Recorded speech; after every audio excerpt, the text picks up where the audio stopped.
Hello there folks, my name is Spoonks and welcome back to another episode of Box Office Chat. This is the show where I break down the top 5 domestic box office results, see where each movie landed, and see how well each movie did, so let's get started. Number 5 was The Last Voyage of the Demeter, opening with $6.5 million this weekend domestically and $6.9 million worldwide. So if you recall from last week, I really didn't have much expectations for this movie. I thought it'd do, alright, given that it's a horror movie, pretty much similarly to something like The Boogeyman, given the lack of marketing or buzz I saw for it.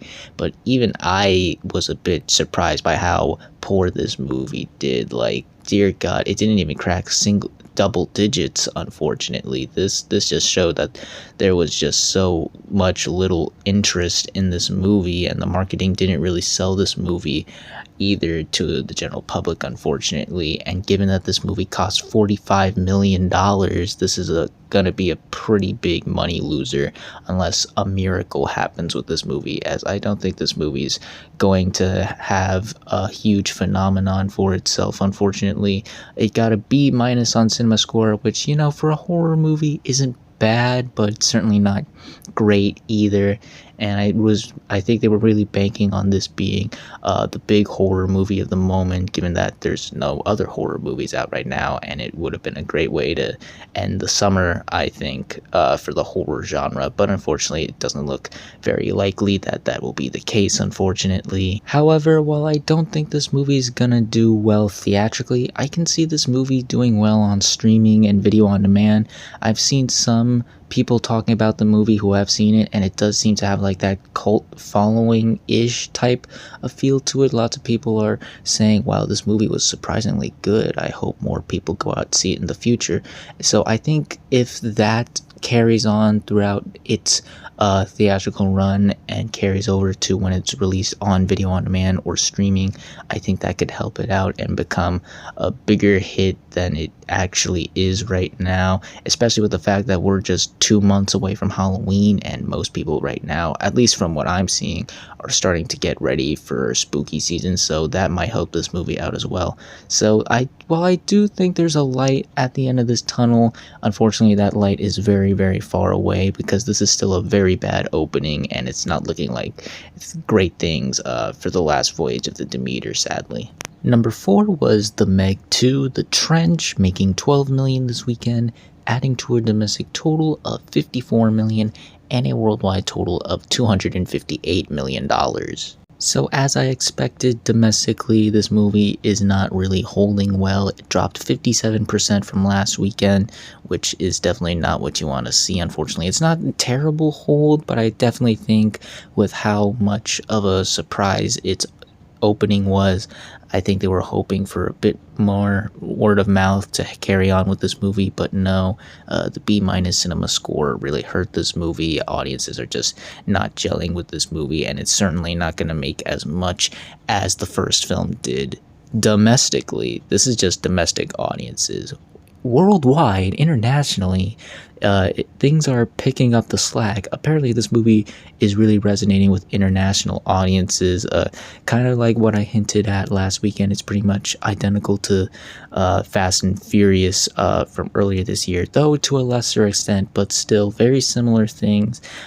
It has surpassed the $200 million milestone, and I can definitely see it surpassing the $300 million milestone. Given the $129 million budget, that is not a bad place to be. So at the end of the day, this movie may very well be a modest hit for itself, solely due to the international response, because domestically it's dead on arrival. No one cares about this movie, really. Not a lot of people are going to see it, but internationally things are looking brighter. It may even convince them to make a third Meg, which, if you've seen my review for this movie, you know that would be wonderful. But otherwise, yeah, definitely a very interesting theatrical run here for The Meg 2, The Trench. Very interesting seeing the cultural divide between this movie of all things. Domestically, it's in a lot of trouble, but internationally, things are looking very good. Number 3 was Teenage Mutant Ninja Turtles Mutant Mayhem, making $15 million this weekend, adding to a domestic total of $72 million and a worldwide total of $94 million. So the film was able to get the jump over the Meg 2 and also surpass its initial budget of $70 million, both domestically and worldwide. It is now just $6 million away from surpassing the $100 million milestone worldwide and roughly $30 million away from surpassing that milestone domestically, which would make it the 4th animated film of the year to surpass both milestones, which is fantastic to see for the medium of animation. Once again, it shows that audiences are becoming more open to seeing animated movies in theaters, and with the increasing number of animated movies surpassing these milestones is a very good thing to see, especially considering last year we were only able to get like 2 of these with Minions and Puss in Boots. Now we've just doubled that, and it's looking like it's probably going to continue for the rest of the year. So yeah, things are looking great for animation, and things are looking pretty good for this movie. Like I said, it was able to surpass its initial budget. All it has to do now is double that, which I think it'll be able to do, given the strong word of mouth it's had. It had a very solid hold drop off of just 45% this weekend. And once again, given the fact that it's the only animated movie out right now, I think it's going to continue to hold very well. Probably the biggest hurdle this movie's going to have to jump over really is the fact that it is August, and so that means summer is coming to a close for a lot of kids and they have to go back to school, meaning that they won't have as much time to go to the movies anymore. So that's probably going to be this movie's biggest hurdle in regards to box office. But otherwise, yeah, things are still looking pretty good for the Ninja Turtles, and I look forward to seeing where it can go from here. Number 2 was Oppenheimer, making $18 million this weekend, adding to a domestic total of $264 million and a worldwide total of $648 million. Yet another solid weekend for this movie. This is pretty much the little movie that could pretty much. It was able to get the jump over Ninja Turtles and the Meg 2, reclaiming the number 2 spot, which I certainly didn't see coming, and pushes its domestic total just a few $1,000,000 closer to the $300 million milestone, which seems very likely it will be able to surpass, and worldwide the $700 million milestone, which again seems very likely it will be able to do.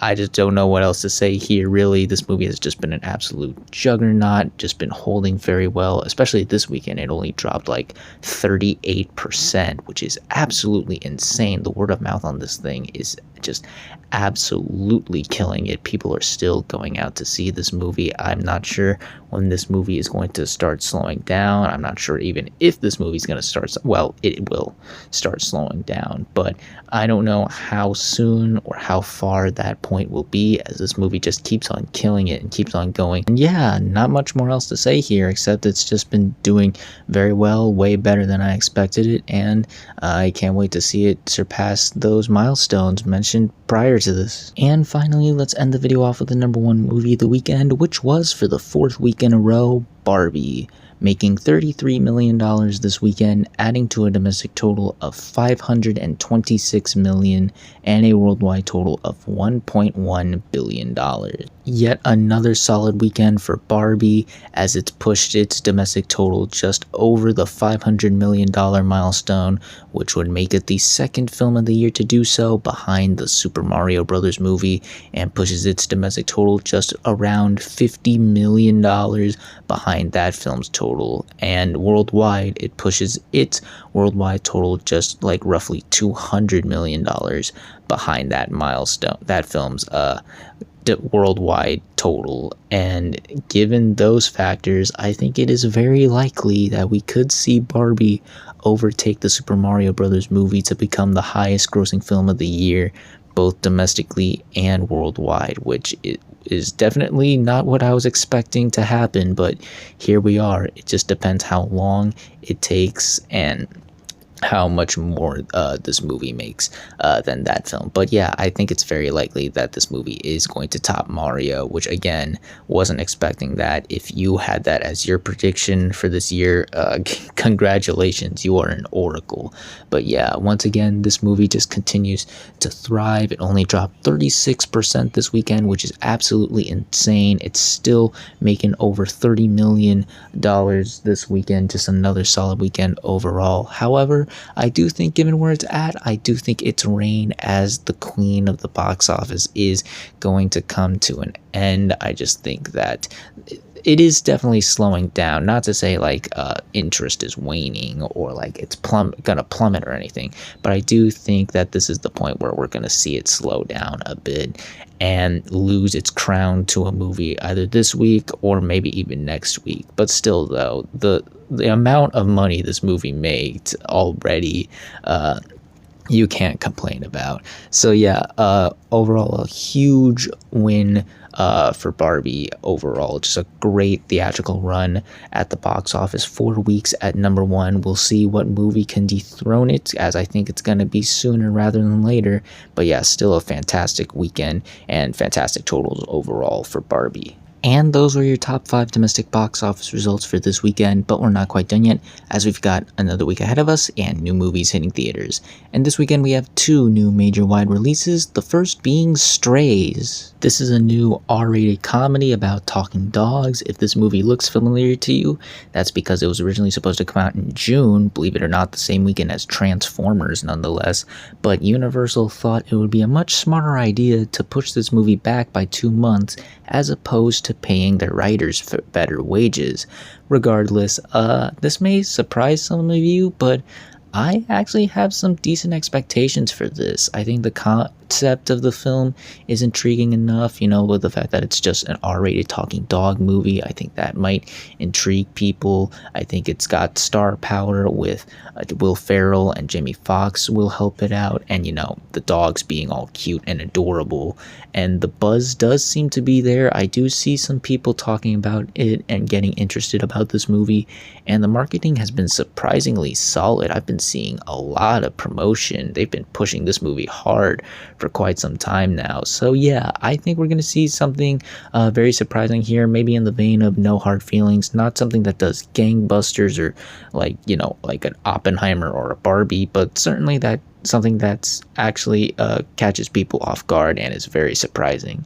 And then there's Blue Beetle. This is the latest film in the DC universe, or the new DC universe by James Gunn.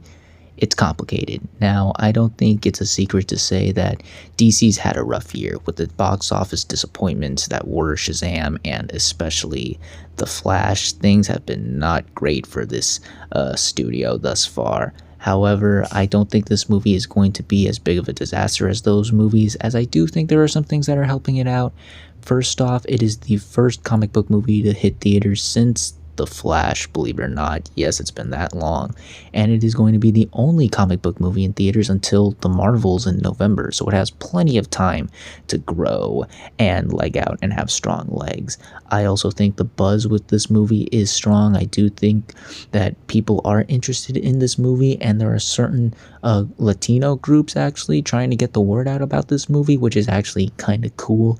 And I do see a couple people talking about how interested they are in this movie. And with all that said and done, I really think there's only one major thing hurting this movie, and I think we can all agree that it is the marketing. Let's just put it simply here. The marketing for this movie has been pretty bad. I have seen very, very little promotion for this movie.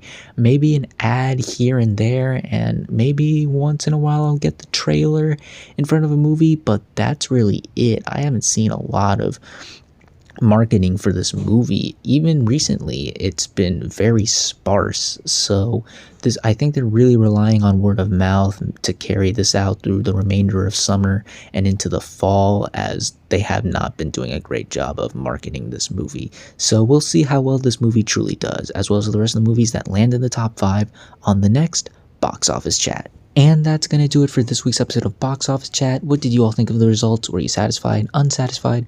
Comment down below and let me know.